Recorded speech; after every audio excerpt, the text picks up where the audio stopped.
Hey, what's up, guys? Will here. It's a pretty nice day.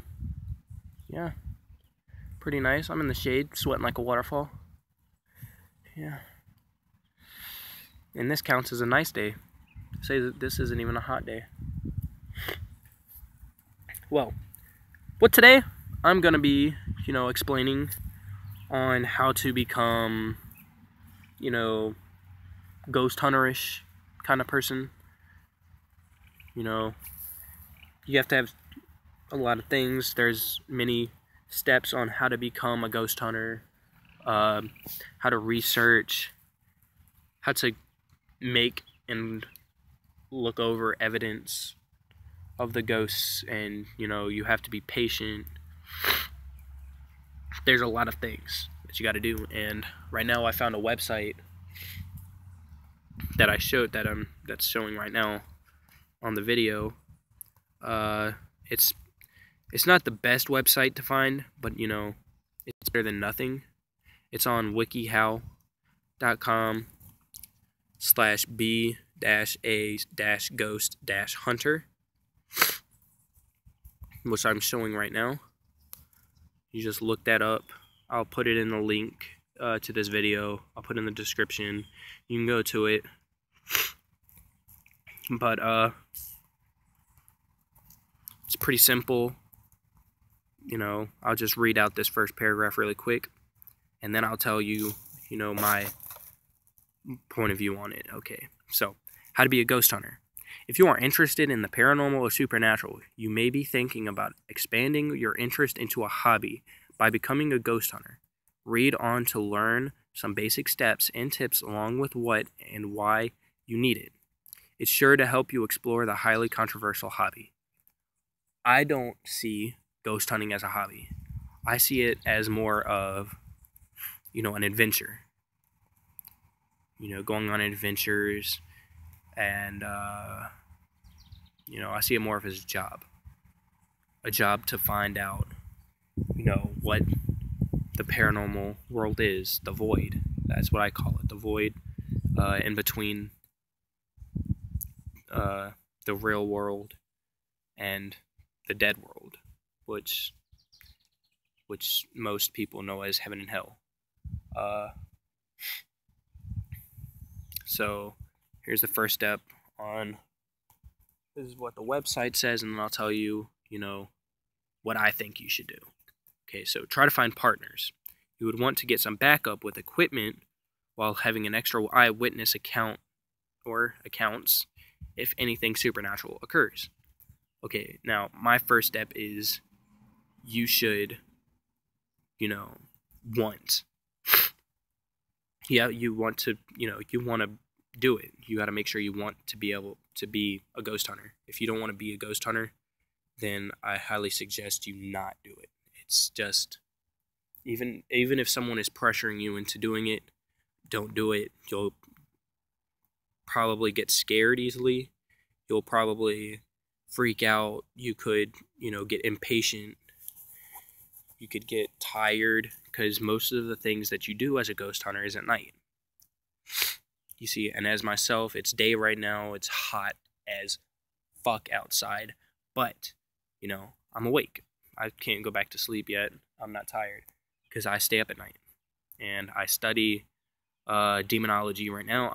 That's what I'm studying right now, trying to learn about the demonology things, and then I'm gonna study some poltergeist things.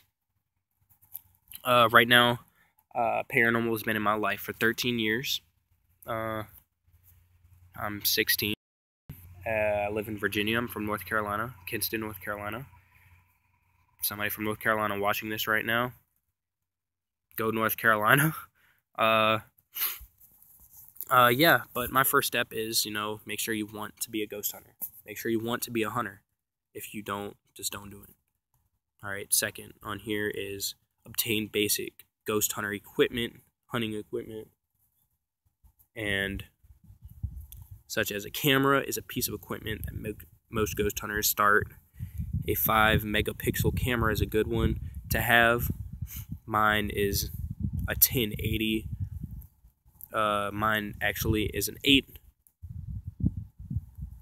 well, it's not an 8.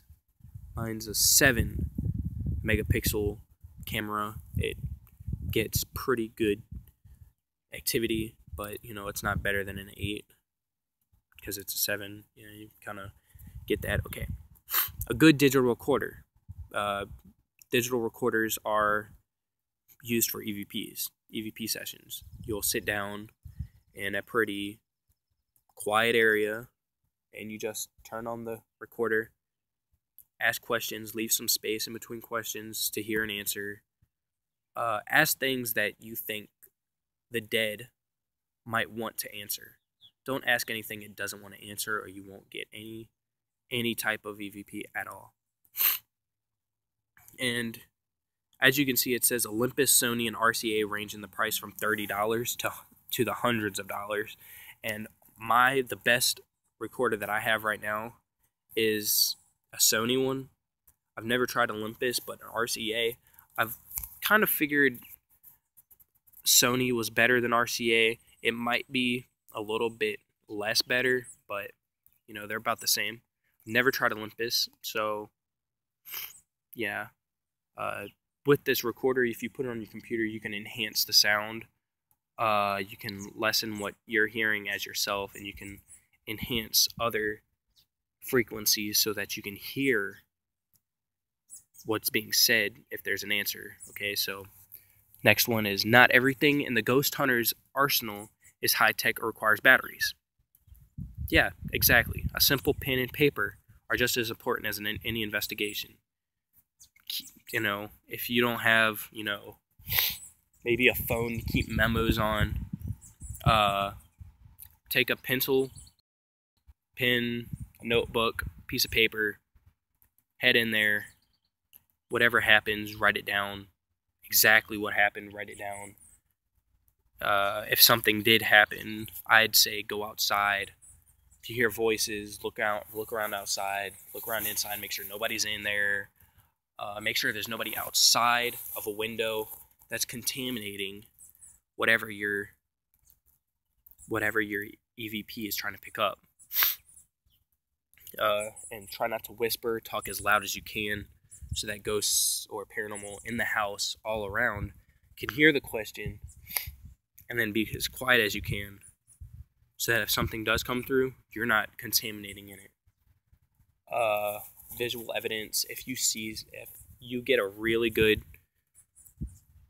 video of someone walking through a door, chances are it could be really a person. So try walking down there, figuring out if it was a person. Class, if you hear there's footsteps, you always want to follow the footsteps, because it could be a person, it could be an animal, it could actually be somebody contaminating your video and could be messing with your head. Like outside, there's this TV show called Ghost Adventures. Highly recommend you watching it. It's good to learn from. They show you how to do stuff that you probably never knew how to do. But basically what they do is they heard a screeching car outside slamming on brakes while there was one of their partners, I think it was Nick Groff. He went inside, and it sounded like screaming coming from inside the house, echoing through the house, and outside it was a screeching car slamming on the brakes. And what they do is, if they debunk it as a contamination of some kind of outside real world sounds or anything, they put up they make the screen go gray over the picture, they stop it, and they put a big red word that says debunk right on the front. I think it's the best show ever. I think it's real. I think what they're doing is real. I think Ghost Hunters, the Ghost Hunter show with the TAPS team, I think to myself that's a little bit, to me it just looks, Ghost Adventures looks a little bit more realistic. I think maybe Ghost Hunters may be using some stuff to make up some of the stuff they do. I'm not You know, I'm not singling them out. There's probably other stuff that do that too. What I'm saying is they could not. I don't know. You know, if they do is real, I'm sorry. If you're watching this, if what you do is real, I'm sorry. It's just, to me, it kind of looks a little fake. Yeah. And so get a small but powerful flashlight. Very easy. These flashlights are expensive. I will not lie to you. These flashlights are expensive. I've had a flashlight of mine no longer than 6 inches, cost more than $150. But this flashlight is so small but so strong, it looks like daytime where you're pointing it. So, yeah, that helps. Some equipment such as your camera have rechargeable batteries. Make sure they are fully charged before the ghost hunt. Exactly, you don't want your camera dying during a ghost hunt. That's the worst thing that could happen. You could be in the middle of catching something. You could be getting real evidence of something happening, and your phone, your camera, your recorder, anything could die. What is also known from paranormal is that if you have a fully charged battery, the electromagnetic energy that the paranormal use, could drain your battery while they try to manifest themselves, which sucks very bad, because then you're going to have to switch out the battery, and that takes about 5 minutes. That 5 minutes could have been used trying to catch a ghost that's in there that tried to manifest itself, but you couldn't because the battery died. That sucks. Next, consider getting extra batteries. Like I said, change the battery as quick as you can. Have been frustrated by the fact that haunted places tend to drain batteries. Even fresh batteries seem to go dead quickly. It's not strange for that to happen. It's supposed to happen. I highly recommend getting some kind of, extra batteries, or a camera that can be oh my god, I can't talk. The battery can be changed. You want something like that. And that's a airplane going over me, so if you hear that. Okay, meters. For detecting electromagnetic fields, EMF detectors are also popular with ghost hunters on the theory that the presence of movement of ghosts might disrupt or otherwise affect this field. The electromagnetic energy that they use, if they get near this EMF detector, what happens if it has a high amount of energy, it sets off the detector to a high amount of EMF detection. If it has a low one, it might go, might light up red. If you have a really high one, it might go all the way straight up, 7 lights to a green, and so on. Paranormal investigators use thermal scanners to detect cold spots on the theory that the presence of ghosts drains the ambient air of energy or warmth, which is also the temperature. The temperature they have, ghosts apparently, that's a car going by, guys. Okay. What happens is they apparently paranormal, if they're standing near you, you'll be able to feel how the temperature drops. Like on some TV shows, the temperature drops from a 75 to a 66. And I've even had it that the temperature dropped from a 74, I think it was a 74.8, straight down to a 66.6, which is really strange. And then we used an EVP recorder, and I asked, did you drop the temperature down to a 66.6? And you can hear a really disembodied voice in the background, like a little girl saying yes. And I didn't hear that with my ears. I heard the next part with my ears, which freaked me out. What happened was, I asked another question about 5 seconds later, and asked, are you a demon or Satan himself? And you heard a little girl's voice again, very disembodied, say, "No, but my father is."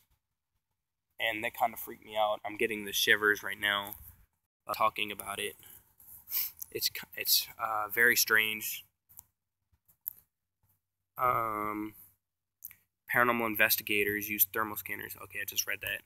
Thermal, very quick. You can see cold spots of human-like figures on warm spots. Kind of. If there's a very cold spot, you'll probably, if it's pink, means it's cold. If it starts turning blue, like you'll probably see a blue mist in the pink. It's very hard to see, but you might see it. There's probably a ghost. You can try to detect a ghost's movement with a motion detector. This is the very cool thing about motion detectors. If there's a very evil spirit, a dark spirit, it's usually a shadow. You'll see it as a shadow. And motion detectors can detect these shadows because they think it's a person walking through the motion detectors and not some, transparent ghost, which is very cool. Always have a first aid on hand. You never know when these types of things could happen. Being a paranormal investigator or a ghost hunter or hunter is very dangerous, especially when you're dealing with demons. I've had, many accounts of people wrecking on the way to a house to investigate demon occurrences, and, they wrecked on the way to the house. And then, I had my friend on the way to a house one time, my other friend's house. He apparently had a demon in his house, and we told him to come over to investigate with us. And on the way, he wrecked. About 2 nights later, me and my friend that lived there, we went back to the house, into the spot where we went last time. And what happened was we asked, "Did you make our friend wreck?" And you heard a very, very low groan-like disembodied voice say, "Yes." Like, I can't really say it. It was like a very low, like, "Yes," like kind of like that, but really deep voice and very scary. Find a haunted location. That's easy. Your local cemetery, your friend's house, your house. The attic. Anything. Be sure to obtain permission before going onto private property where you could be guilty of trespassing. Always make sure you're allowed to be on the property. If you're not allowed to be on the property, it's not my fault. Do not come looking at me. I'm not telling you to go in there. If it says no trespassing, do not go in there without permission. All right? This goes to everybody. It's the best thing to do. If the person says no, say thank you for your time. If you change your mind and you want to know what's going on, call me. Here's my number and all that. Visit the location and investigate.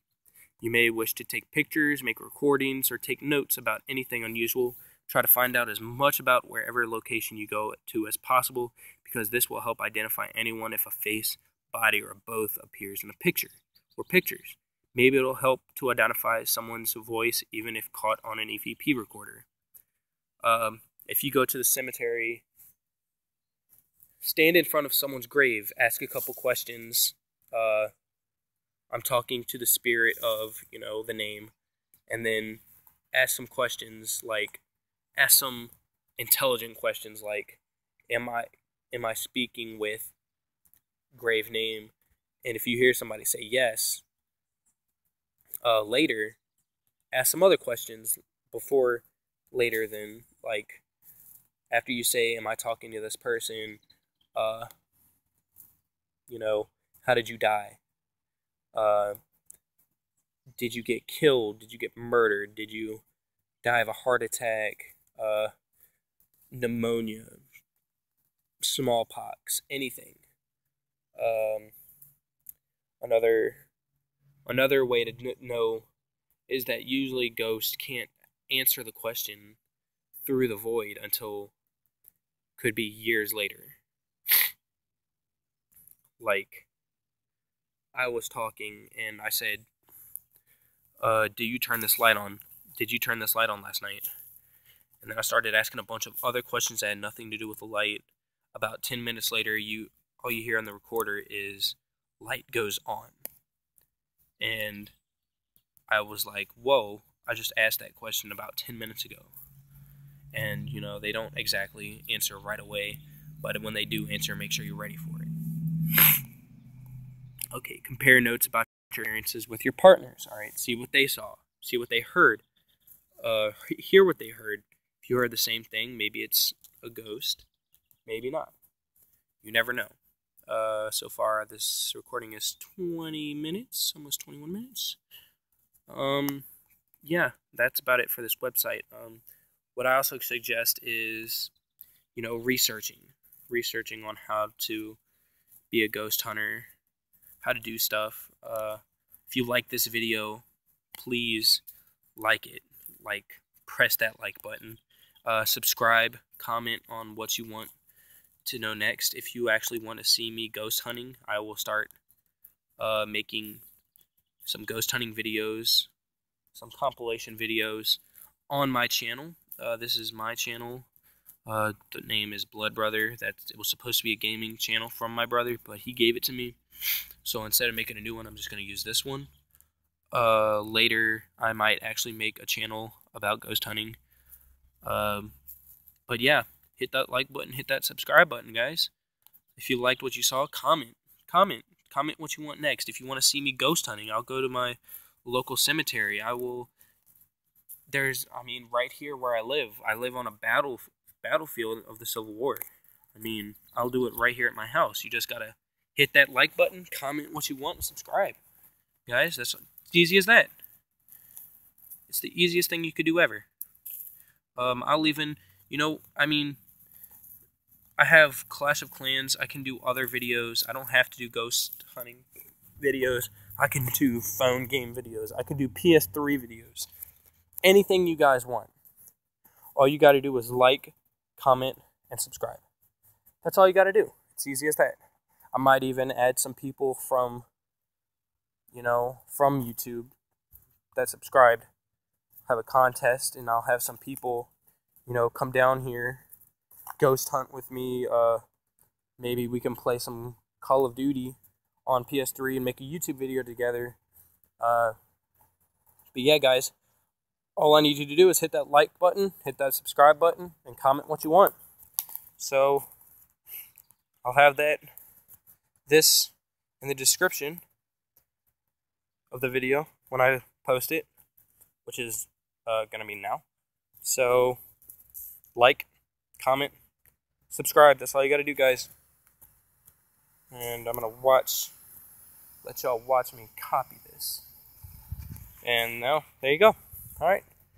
How to be a ghost hunter.